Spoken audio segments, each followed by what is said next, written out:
We feel a little bit upset about that, so we start smoking again because why? We smoked for breaks. We smoked as a weight loss, and that was something that most of us didn't really realize that we were doing, but we do. Okay? So we don't want you to start smoking again because you gain a little weight. What I want you to do instead is be smarter, because when we know better, we do better. Right? The smarter you are about it, the better you're going to do. And I want you to be successful this time. So in order to be successful, we have to know, first of all, we don't overload our brains with too much to do. We think of it one day, 1 week at a time. Okay? You don't look at this as the big albatross that you can't quit. This is not the way we want you to look at this. We want you to look at this 1 day at a time. Look at this like I have to go in and clock in. This is every day I got to clock in, every day I got to clock out. And you're going to have accountability, personal accountability for your habit of quitting. I think it's important to be accountable for it. You know, talk to people about it. Hey, I'm really trying to quit smoking. You know, can you encourage me? Can you be a part of my team? You know, I think the more that you get people involved in your family, or your friends, the better people do. You know, how do you measure that? You know, is that measurable? Can you measure the successfulness of quitting smoking? I measure it in days. That's how I do it. You know, when I quit smoking, I was like, okay, I'm 45 days of non-smoking now. And I personally X'd off the calendar every day I didn't smoke. By doing that, you keep accountability on how many days you're smoke-free, right? You don't beat yourself up for the little slips here and there. Okay, all of us slip. All of us slip. It took me 9 times to quit smoking. So I tell people that all the time so that you guys understand, this is the one thing I'm really okay with you having trouble with, but I need you to stick with it, okay? You know, cigarettes are the only legal product out there that if you take it as directed, it kills you.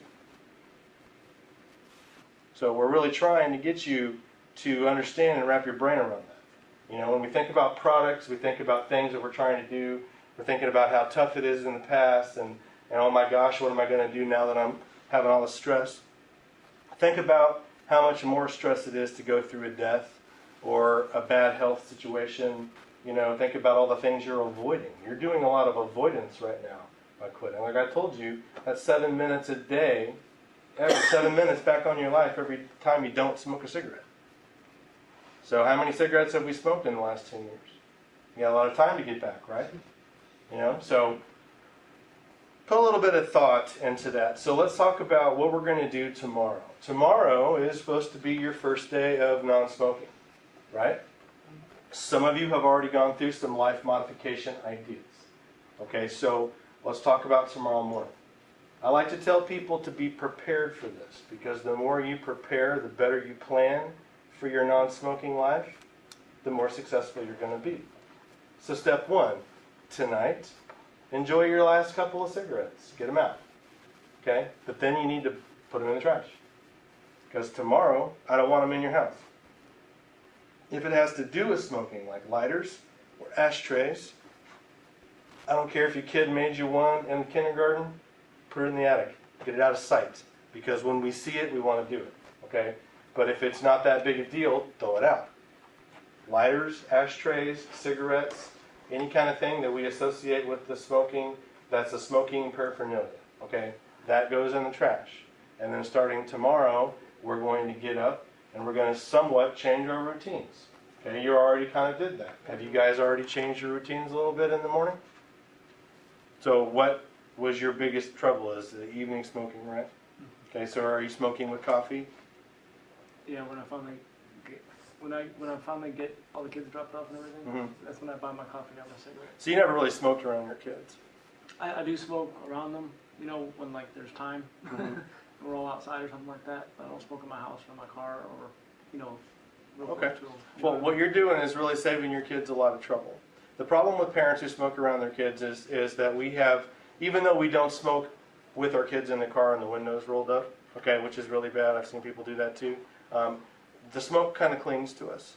And that clinging smoke, the stuff that you smell, that's called third-hand smoke. And that's just as bad, well, not just as bad, but as bad or bad, you know, bad in some other ways, if, and you know, are smoking right in front of their faces. If they're absorbing it or touching it, that nicotine gets into their system too. Okay? So it causes all kinds of problems for our kids. You know, they say that for parents who smoke around their kids, the kids have more problems with their lungs and their infections and stuff. So by quitting, you're doing yourself a really big favor. You're helping your kids out, but that's not why you should quit, okay?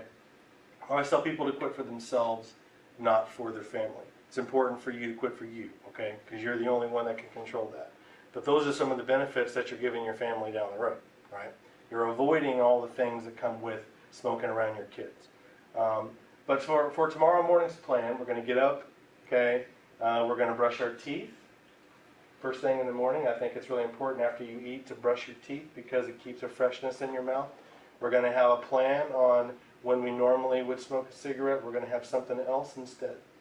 So even if that means you have to spend 5 minutes and write down what your plan's going to be tomorrow, I recommend that you do it.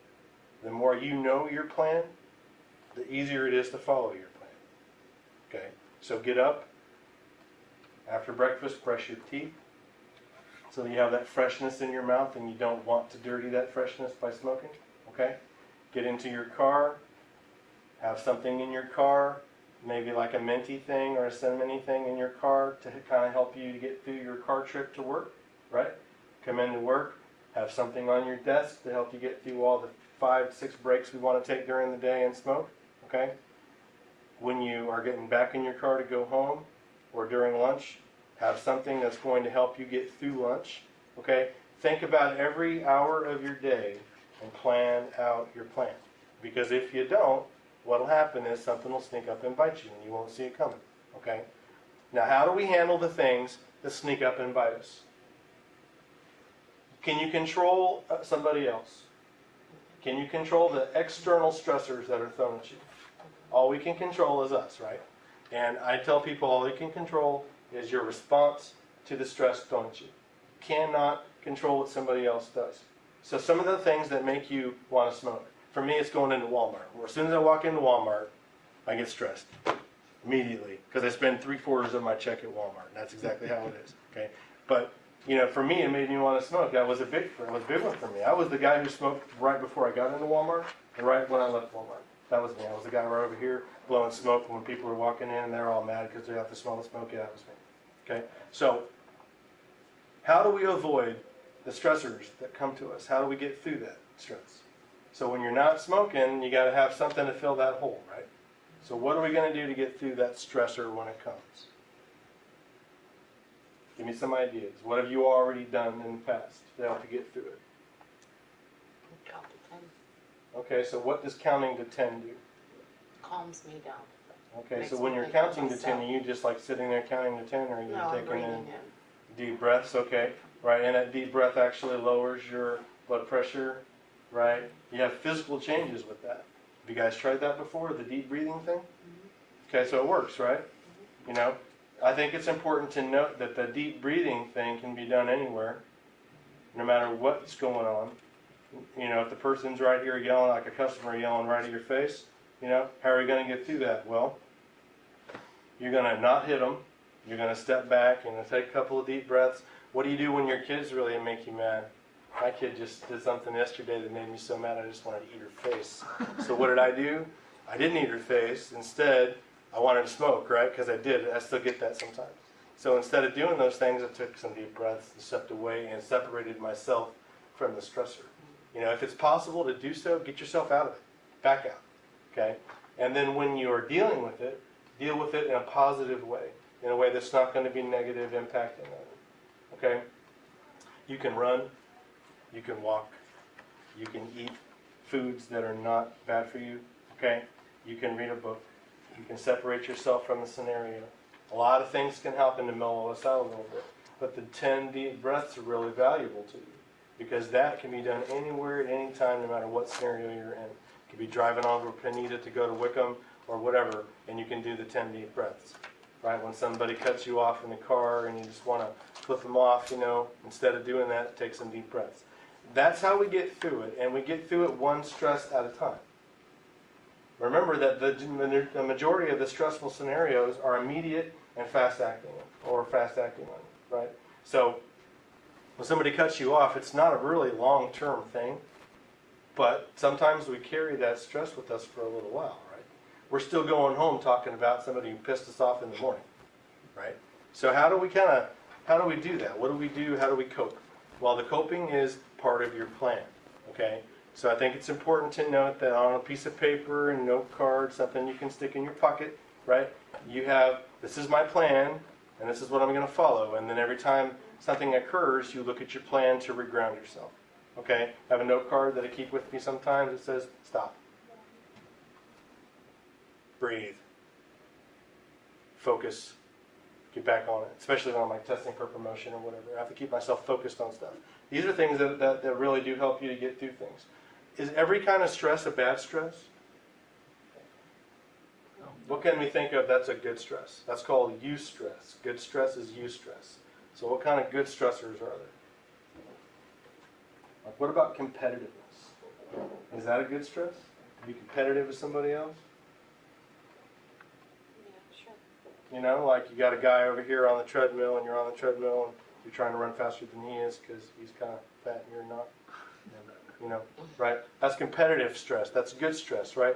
Those are positive building stresses. What is a distress? What kind of things are distress? Negative stress. Getting yelled at work. Right? Can you avoid your customer yelling at you? Can you be like my Red Cross worker in the pharmacy that says, don't yell at me, I'm a volunteer? Can you wear a button? Put it right here? No, Yeah. but that would be awesome. Right? But how do we handle people when they yell at us? What do? Okay, so the I first thing personally is, just walk I'm away. now going to yell at you. You're being yelled at by me. I'm in your face. I'm confrontational. What are you going to do? I clearly tell you, I'm sorry you're so Sir, unhappy. Excuse I me. know you're upset. I But- see that you're upset. Right? Sir, I see that you're upset. You identify with him. Sir, I see that you're upset. I understand that you were supposed to pay $100 for this and the BX charged you $1,000. Okay. I think I can help you with your problem. Right? Right. So by telling the person yelling at you, I think I can help you with your problem if you just calm down and give me a second to do it. Right? A lot of times how we approach that stress is how we handle it. Right? If you get ruffled, how are you asking them to not get ruffled? The more you escalate it, the more it gets escalated, right? So when you're calm and controlled and you think before you speak, this is when we're in control, right? When we're not in control, that's when things fly off the handle, and that's when we really do sometimes break down and go smoke a cigarette. Why? Because you lost control. Because you feel bad. Because that really mellows you out, right? Because there's a little herbal Prozac in a cigarette that makes you calm. It really is. And these things really do help us. So instead of smoking that cigarette, we got to have a plan. That's why you have a little note card that you keep in your pocket, right? You know, not everybody has the ability to step away from the scenario that's stressing them, right? Right. Sometimes we got to sit there and bear and grin it. Grin and bear it, sorry. And that's exactly what we have to do. So in order to grin and bear it, you have to be able to not blow a vein, right? And reach across the counter and grab that irritating customer and throw them into the chair. We instead have to keep our composure, our bearing, and be able to handle this person respectfully the way you would want somebody to handle you if you were having a problem, right? So sometimes it's all about converting their energy into a different way. You know, it's kind of like a diversion tactic with your kids. And you have little kids, right? What happens when this little kid over here is biting their nails? How do we keep them from biting their nails? Give them something else to get interested in. Okay, so in some parenting tactics, we beat our kids for biting their nails. We don't do that because that's not effective, right? Biting your nails is a habit, like picking your nose or scratching your butt in public. We don't want to do it because it's gross. So do we talk to the kids and rationalize with a 2-year-old and explain logically to them on why biting your nails is bad for you and you're going to get pinworms? Do we do that? You can try it. Because it doesn't work, right? There's no rationalizing with a 2-year-old. This is a 2-year-old, right? So instead, we use little diversion things, you know. Okay, it's called revectoring. We revector. Really, with quitting smoking, if we revector our brains when the smoking nicotine fit comes on, or we take the stressor in front of us and we revector them, happens, right? Sir, I'm sorry that you're upset but I'm with the customer and I can no longer handle this situation, let me get somebody else.